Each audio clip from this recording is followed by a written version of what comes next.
राजस्थान की प्राचीन सभ्यता के बाद हमारा वो टॉपिक कंप्लीट हो गया। हमारा अगला टॉपिक है सभ्यता के बाद राजपूत काल। आज हम राजपूत काल पढ़ेंगे। देखो, राजपूत काल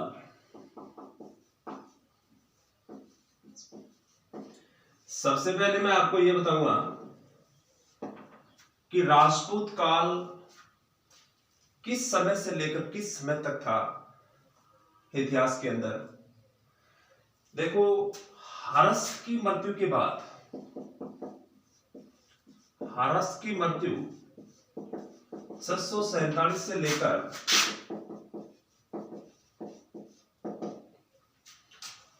मोहम्मद गौरी की गुलामों ने दिल्ली पर अधिकार किया था। मोहम्मद गौरी के गुलामों ने दिल्ली पर अधिकार किया था, यानी 1206 से गुलाम वंश की नींव रखी गई। तो 647 से लेकर मोहम्मद गौरी का गुलाम दास कुतुबुद्दीन ऐबक ने 1206 में दिल्ली का सुल्तान बना था। 1206 ऐबक, कुतुबुद्दीन ऐबक जो गुलाम वंश का संस्थापक था।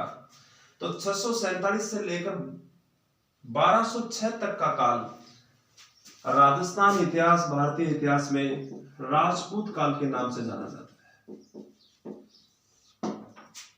एक हम बात ये करेंगे कि भारतीय इतिहास में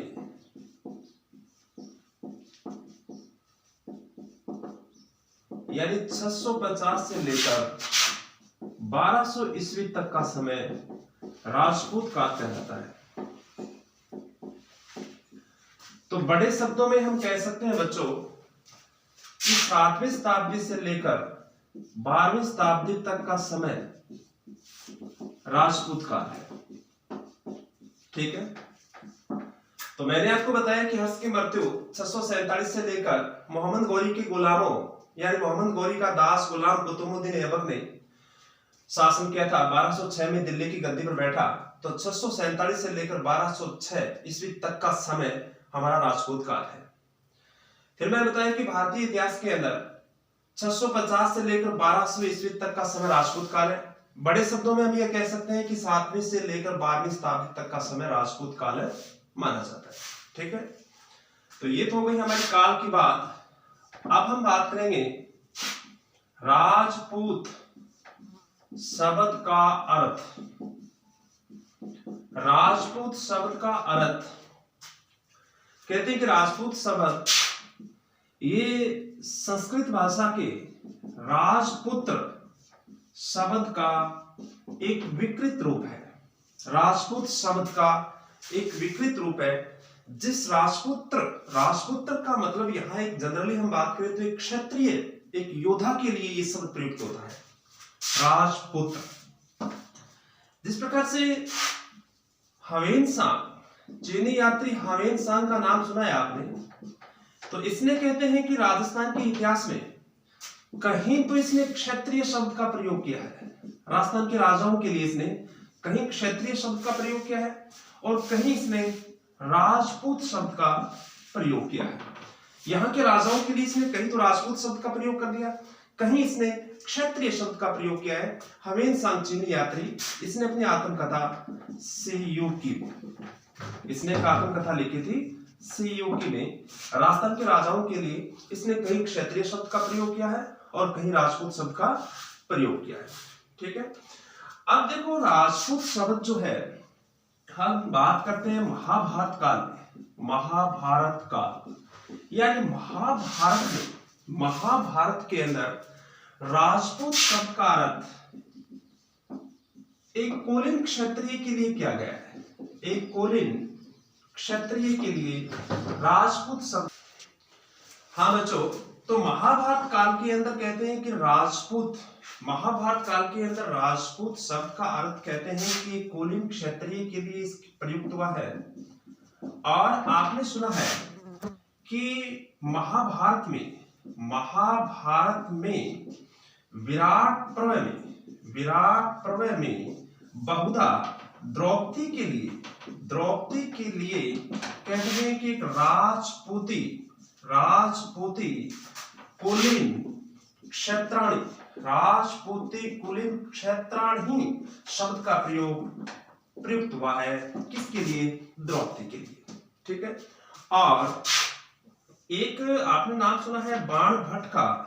बाणभट्ट हर्ष का दरबारी कवि, इसने एक पुस्तक लिखी थी हर्षचरित्र, और हर्षचरित्र में कहते हैं कि राजपूत शब्द का अर्थ एक कुलीन क्षत्रिय के लिए प्रयुक्त हुआ है। किसके लिए प्रयुक्त हुआ है? कुलीन क्षत्रिय के लिए प्रयुक्त हुआ है।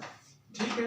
तो ये मैंने आपको राजपूत शब्द का अर्थ बताया है। एक बार मेरी बात को और सुन ले कि सबसे पहले हम राजपूत काल की बात कर रहे हैं, फिर राजपूत शब्द का अर्थ मैंने आपको बताया है कि हर्ष की मृत्यु 647 1206 यानी गुलाम वंश की नींव रखी गई थी, तो उसका बीच का जो समय है वो राजपूत काल कहलाता है। फिर मैंने आपको बताया है कि भारतीय इतिहास के अंदर 650 से लेकर 1200 ईस्वी तक का समय राजपूत काल माना गया है। बड़े शब्दों में हम कह सकते हैं कि 7वीं से 12वीं शताब्दी तक का समय भारत के इतिहास में राजपूत काल के नाम से जाना जाता है। फिर राजपूत शब्द का अर्थ मैंने आपको बताया है कि राजपूत शब्द संस्कृत के राजपुत्र शब्द का एक विकृत रूप है। वैसे इसका प्रयोग जनरली हम करते हैं एक योद्धा के लिए, एक क्षत्रिय के लिए राजपुत्र शब्द का प्रयोग किया जाता है। देखो, हवेनसांग ने अपनी पुस्तक सीयुकी में राजस्थान के शासकों के लिए इसने कहीं तो क्षत्रिय शब्द का प्रयोग किया है और कहीं इसने राजपूत शब्द का प्रयोग किया है।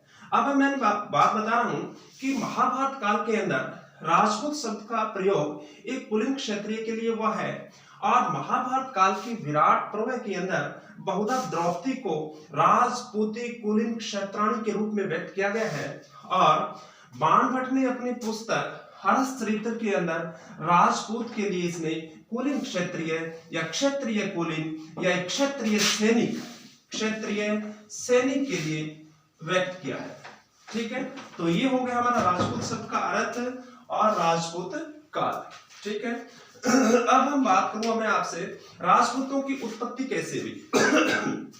तो राजपूतों की उत्पत्ति का प्रश्न अभी भी एक विवादास्पद विषय है, जिसमें कहते हैं कि अपने आप कोई भी राजपूत राजवंश, राजस्थान के राजपूत राजवंशों की बात करेंगे, जैसे चौहान वंश है, मेवाड़ का गोहिल वंश है, मारवाड़ के राठौड़ है, जयपुर के कछवा है, तो किसी ने भी अपने आप को नीचे कुल में उत्पन्न नहीं बताया है। किसी ने यह कहा है कि हम किशन के वंशज हैं, किसी ने यह कहा है कि हम राम के वंशज हैं, क्योंकि राजस्थान के शिलालेख ग्रंथों के अंदर सारे राजपूतों ने अपने अपने हिसाब से सबको ऊंचे कुल से उत्पन्न बताया है। तो अब हम राजपूतों की उत्पत्ति के सिद्धांत पढ़ेंगे।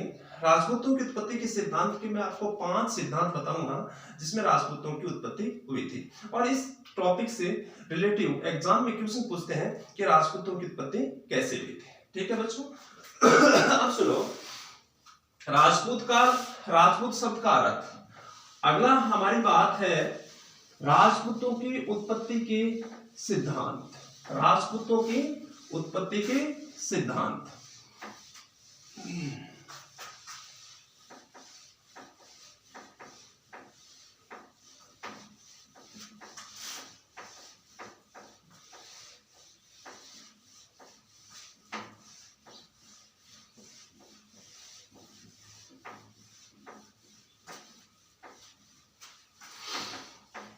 तो राजपूतों की उत्पत्ति के सिद्धांत के बारे में पढ़ेंगे।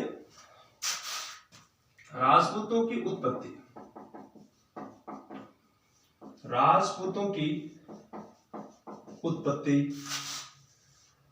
इनके जो सिद्धांत है, और इसमें मैं आपको 5 सिद्धांत बताऊंगा। राजपूतों की उत्पत्ति के कितने सिद्धांत हैं? 5 सिद्धांत बताऊंगा। तो इसमें पहला हमारा सिद्धांत है, जिससे मैं 1 नंबर की बात कर रहा हूं, ये है अग्निकुंड से उत्पन्न। अग्निकुंड से उत्पत्ति, एक तो ये मत है। ठीक है। अब कहते हैं कि आबू पर्वत पर वशिष्ठ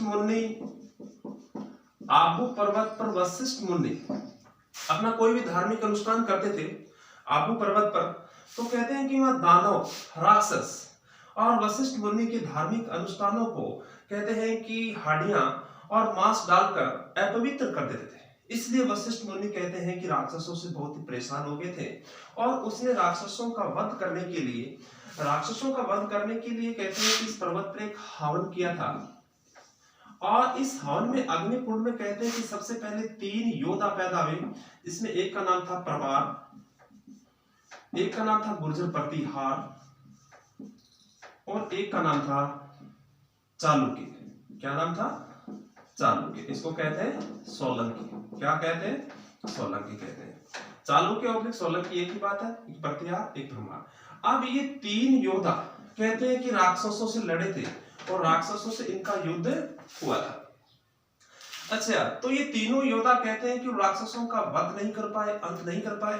फिर कहते हैं कि आबू पर्वत पर वशिष्ठ मुनि ने एक और योद्धा पैदा किया था और उसका नाम था चौहान। उसका क्या नाम था? चौहान।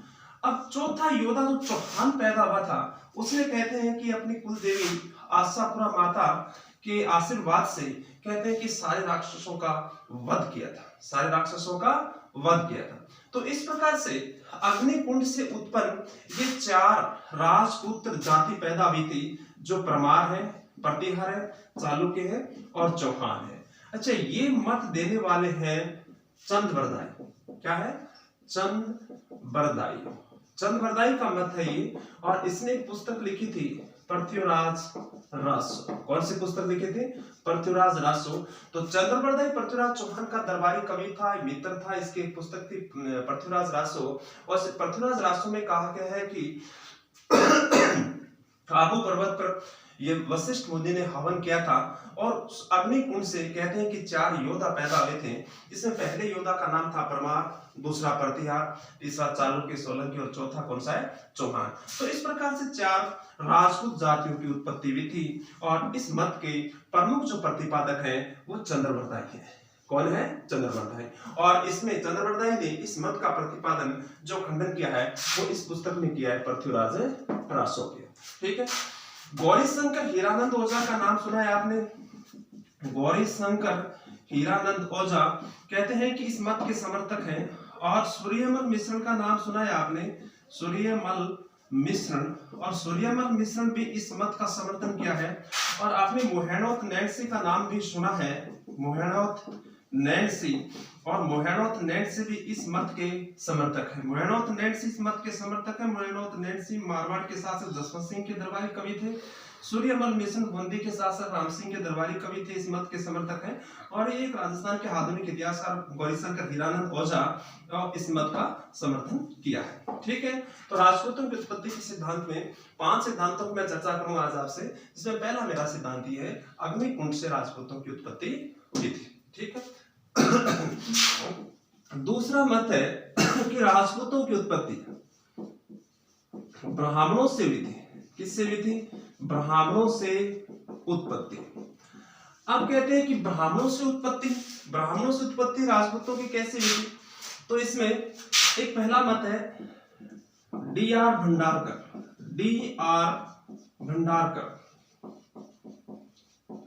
भंडारकर ने कहा है कि ब्राह्मणों की उत्पत्ति एक विदेशी ब्राह्मण से हुई थी। किससे हुई थी? विदेशी ब्राह्मण से हुई थी। ब्राह्मणों से उत्पत्ति के बारे में D.R. भंडारकर का मत है कि ब्राह्मणों की उत्पत्ति विदेशी ब्राह्मण से हुई थी, और कुछ अन्य विद्वानों ने कहा है कि राजपूतों की उत्पत्ति ब्राह्मणों से मानी है। मेरी बात को समझे?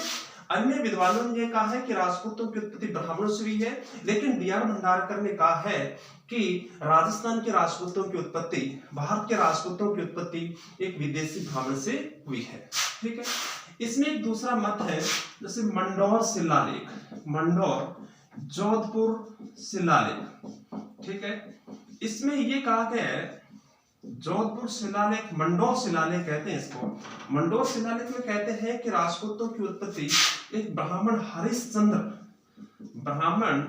हरिश्चंद्र और उसकी पत्नी भद्रा, इसकी पत्नी भद्रा के वंशज है सारे राजपूत। तो मंडोर शिलालेख में ये कहा है कि एक ब्राह्मण हरिश्चंद्र और उसकी पत्नी भद्रा की संतान है राजस्थान के राजपूत। ठीक है, तो ब्राह्मणों से उत्पत्ति के बारे में दूसरा एक स्टेटमेंट है मंडोर शिलालेख।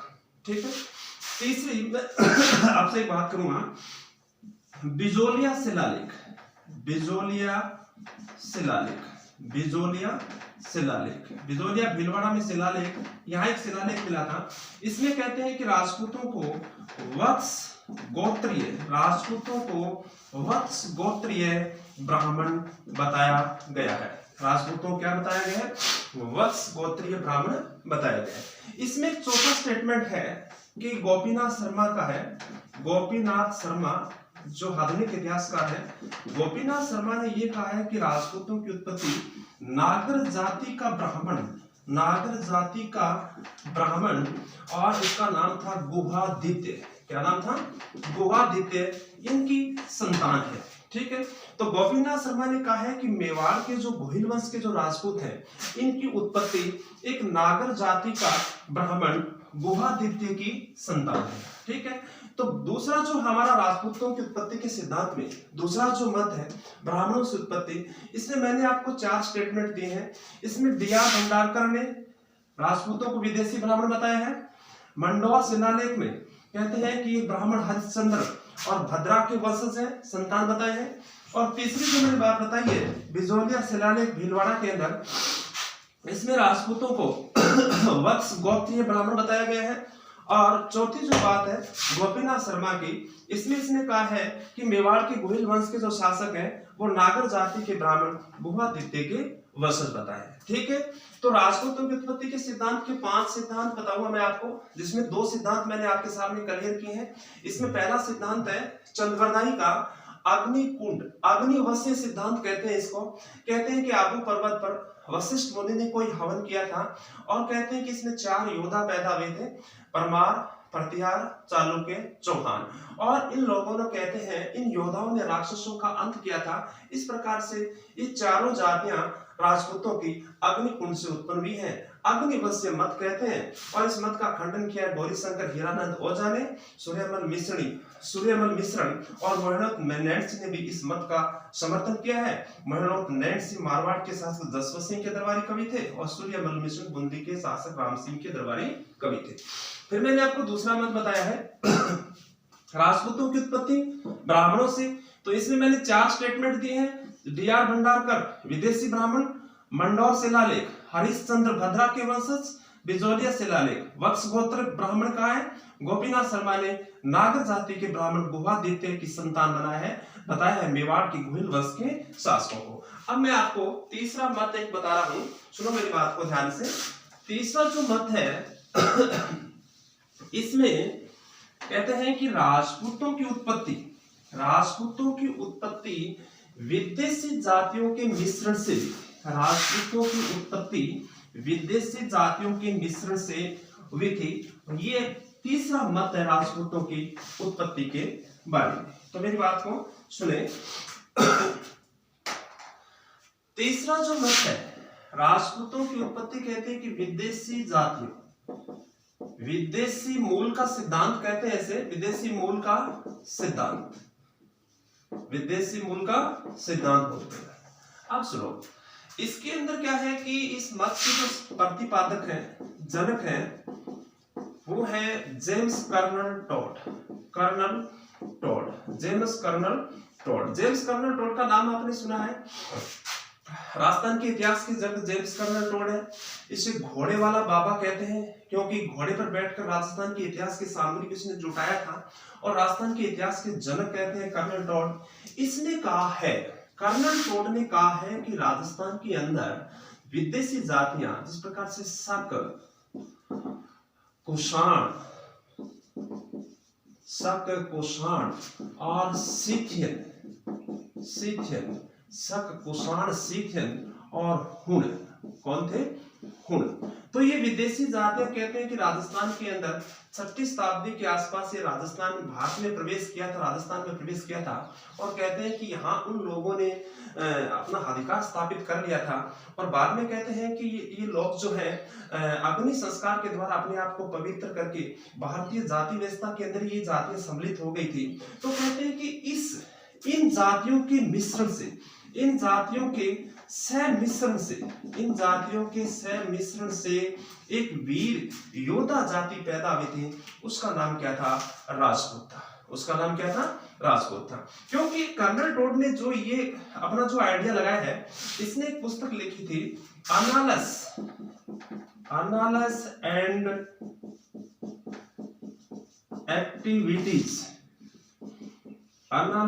एक्टिविटीज ऑफ राजस्थान, ये इसकी पुस्तक है। और इस पुस्तक में इसने कहा है कि इन जातियों के मिश्रण से एक वीर जाति जो पैदा हुई थी उसका नाम राजपूत है। क्योंकि ये जो जातियां थी, राजपूतों की जो प्रथाएं हैं, जिस प्रकार से सती प्रथा है, जिस प्रकार से अश्वमेध हवन है, जिस प्रकार से उनका घोड़ा पूजन, शस्त्रों का पूजन, वो कहते हैं कि विदेशी जातियों की मेल खाता है, मैच खाती है वो प्रथाएं राजपूतों की। तब कर्नल टोड ने सिद्ध किया कि इन जातियों के मिश्रण से एक वीर जो जाति पैदा हुई है उसका नाम क्या है? राजपूत है। तो वो हमारा तीसरा मत है, विदेशी मूल का सिद्धांत। अच्छा, चौथा जो मत है वो है कि राजपूतों की उत्पत्ति, जैसे राजपूत है सूर्यवंशी, राजपूत सूर्यवंशी और राजपूत चंद्रवंशी। ठीक है। अब कहते हैं कि जिस प्रकार से इसमें एक स्टेटमेंट है, कृष्ण, भगवान कृष्ण का नाम सुना है आपने, कृष्ण, अर्जुन, गांडीवधारी अर्जुन, ये चंद्रवंशी थे। क्या थे? चंद्रवंशी थे। ठीक है। और राम, लव, कुश, ये क्या थे? सूर्यवंशी थे। क्या थे? सूर्यवंशी थे। तो कहते हैं कि राजपूत या तो अपने आप को चंद्रवंशी कृष्ण के वंशज बताते हैं, कई राजपूत कहते हैं कि हम राम के वंशज हैं, लव कुश के वंशज हैं। तो राजस्थान के जो राजपूत है वो सूर्यवंशी, चंद्रवंशी है। और कहते हैं कि हमीर महाकाव्य में, हमीर महाकाव्य नैनचंद्र सूर्य की पुस्तक है, इसमें चौहानों को कहते हैं सूर्यवंशी कहा गया है। चौहानों को सूर्यवंशी कहा गया है। गुर्जर प्रतिहार राजवंश है, वो भी अपने आप को कहते हैं कि हम राम के वंशज, लव कुश के वंशज, यानी हम सूर्यवंशी हैं। और चंदेल शासक भी अपने आप को योद्धा और अपने आप को सूर्यवंशी समझते हैं। और जो चौहान है वो कहते हैं कि हमीर महाकाव्य नैनचंद्र सूर्य की पुस्तक है, इसके अनुसार कहते हैं कि चौहानों को सूर्यवंशी कहा है। मेरे कहने का मतलब राजपूत अपने आप को किसी भी निम्न कुल के अंदर ये नहीं मानते हैं। सारे अपने आप, कोई तो कृष्ण के वंशज, कोई राम के वंशज। हम राजस्थान के राजपूतों की अगर बात करें तो वो अपने आप को हमेशा उच्च कुल के अंदर बताते हैं। और वो वास्तव में क्षत्रिय थे। बताने का मतलब नहीं है कि क्योंकि उसका हमारे पास में प्रमाण है। राजस्थान का इतिहास उठाकर देखो, राजस्थान के इतिहास के अंदर कोई भी युद्ध का सीन देख लो आप, जैसे हल्दी घाटी का युद्ध है। हल्दी घाटी का युद्ध कहते हैं कि महाराणा प्रताप और अकबर के बीच में था। तो इस युद्ध में कहते हैं कि महाराणा प्रताप ने अकेले थोड़ी सी सेना के साथ, कहते हैं कि अकबर की विशाल सेना का सामना किया। तंग घाटी के अंदर, हल्दी घाटी के अंदर कहते हैं कि मुगलों को उसने घुटने टिका दिए। और अकबर का टारगेट था, अकबर ने मानसिंह को यह कहा था कि प्रताप को जिंदा मुर्दा गिरफ्तार करके लाना है, लेकिन प्रताप पकड़ा नहीं गया था। इसी प्रकार से हम बात करते हैं खानवा के युद्ध की बात कर लो तो खानवा के युद्ध कहते हैं कि राणा सांगा बाबर के बीच हुआ था। खानवा, भरतपुर, रूपवास तहसील। और कहते हैं कि वहां सांगा की बॉडी में 80 घाव थे। और फिर भी कहते हैं कि खानवा के युद्ध में अपनी सेना का नेतृत्व इसने किया था। और इसके अलावा बहुत सारे ऐसे युद्ध हैं जो राजपूतों की वीरता और साहस की पराकाष्ठा है। जिस प्रकार से जेदान का युद्ध है, यानी गिरी शामिल का युद्ध 1544 शेरशाह सूरी और मालदेव के बीच हुआ था। और इसमें कहते हैं कि शेरशाह सूरी की षड्यंत्र से मालदेव की सेना के 2 भाग भी हो गए थे, जिसमें एक भाग का नेतृत्व खुद मालदेव कर रहे थे और एक भाग का नेतृत्व जैता और पोम्पा कर रहे थे। ठीक है। कहते हैं कि शेरशाह सूरी के पास 80,000 सैनिक थे। इन दोनों के पास, कहते हैं कि जैता, पोम्पा और मालदेव के पास 8,000 सैनिक भी थे। फिर भी कहते हैं कि वो बड़ा मुश्किल से युद्ध विजयी हुआ था। हारने वाला था, और फिर भी कहते हैं कि युद्ध के मैदान के बीच में शेरशाह सूरी निवास पढ़ने लग गया था और जलाल का शेरवानी अतिरिक्त 20,000 सेना लेकर आया था। बड़ी मुश्किल से शेरशाह सूरी ने युद्ध विजय किया था और कहते हैं कि जीतने के बाद इसने कहा था कि शुक्र है अल्लाह का, मुठभेड़ बाजरे के लिए मैं हिंदुस्तान की बादशाह खो देता। तो राजस्थान इतिहास के अंदर बहुत सारे ऐसे युद्ध हैं जो राजपूत वास्तव में क्षत्रिय और वीर थे और लीडर थे। ठीक है, एक देखो, तो ये जो हमारा मत है, चौथा मत है, तीसरा मत है विदेशी मूल का, और एक पांचवा मत है कि मिश्रित मूल का सिद्धांत। मिश्रित मूल का सिद्धांत कहते हैं, मिश्रित मूल का सिद्धांत कहते हैं, मिश्रित मूल का सिद्धांत। और इस मत के जो प्रतिपादक हैं इस सिद्धांत के, वो है डी.पी. चट्टोपाध्याय। डी.पी. चट्टोपाध्याय। ठीक है, तो ये मत बड़ा मान्यता प्राप्त मत है, मिश्रित मूल का सिद्धांत, डी.पी. चट्टोपाध्याय। ऐसा कलियर प्रश्न आ जाए कि राजपूतों की उत्पत्ति के बारे में सर्वाधिक मान्यता प्राप्त मत कौन सा है, तो आपका उत्तर क्या होगा? मिश्रित मूल का सिद्धांत और डी.पी. चट्टोपाध्याय। इसके अलावा एक मैं थोड़ा सा बात बता देता हूं, कहते हैं कि मनुस्मृति का नाम सुना है? मनुस्मृति, और इसमें ये कहते हैं कि राजपूतों की उत्पत्ति जैसे विराट ब्रह्मा किससे उत्पन्न हुई है? ब्रह्मा से उत्पन्न हुई है। और वैदिक काल के अंदर कहते हैं कि राजपूतों की उत्पत्ति, वैदिक काल के अंदर कहते हैं कि राजपूतों की उत्पत्ति ब्रह्मा की भुजाओं से हुई है। किससे हुई है? ब्रह्मा की भुजाओं से। कहते हैं कि विराट पुरुष, कहते हैं कि इसके मुख से उत्पन्न हुए थे, वैदिक काल की बात बता रहा हूं, इसके मुख से उत्पन्न हुए थे वो ब्राह्मण थे, भुजाओं से उत्पन्न हुए थे वो क्षत्रिय से, और जांघों से उत्पन्न हुए थे वो वैश्य थे, और पैरों से उत्पन्न हुए थे वो शूद्र थे। वैदिक काल के अंदर 4 वर्ण व्यवस्था थी, जिसमें कहते हैं कि भुजाओं से जो उत्पन्न हुए थे वो क्षत्रिय थे। तो हमारे जो ये राजपूत है, तो इन कहते हैं राजपूत उन चीज से मेल खाती है ये, जो वैदिक काल के अंदर एक वंश है जो क्षत्रिय है, क्षत्रियों से मेल खाती है उनकी वीरता, इसलिए कहते हैं कि वैदिक काल के अंदर उनकी उत्पत्ति इस प्रकार से बताई गई है, ब्रह्मा की भुजाओं से। ठीक है, तो राजपूतों की उत्पत्ति के मैंने आपको 5 सिद्धांत दिए हैं, जिसमें पहला मैंने आपको सिद्धांत बताया है राजपूतों की उत्पत्ति अग्निकुंड से हुई है।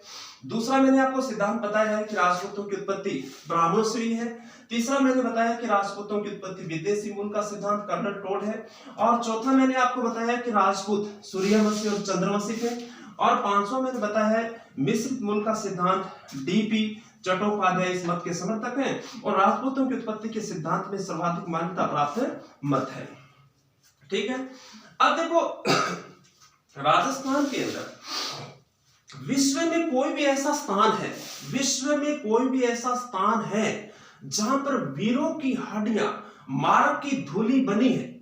विश्व में कोई भी ऐसा स्थान है जहां वीरों की हड्डियां मार्ग की धूली बनी है, वह राजस्थान राजपूताना है। वह राजस्थान राजपूताना है। कोई भी माई का लाल उस शेर से कोई आंख मिलाने की मजाल रखता है, वो राजपूताना है, वो राजस्थान है।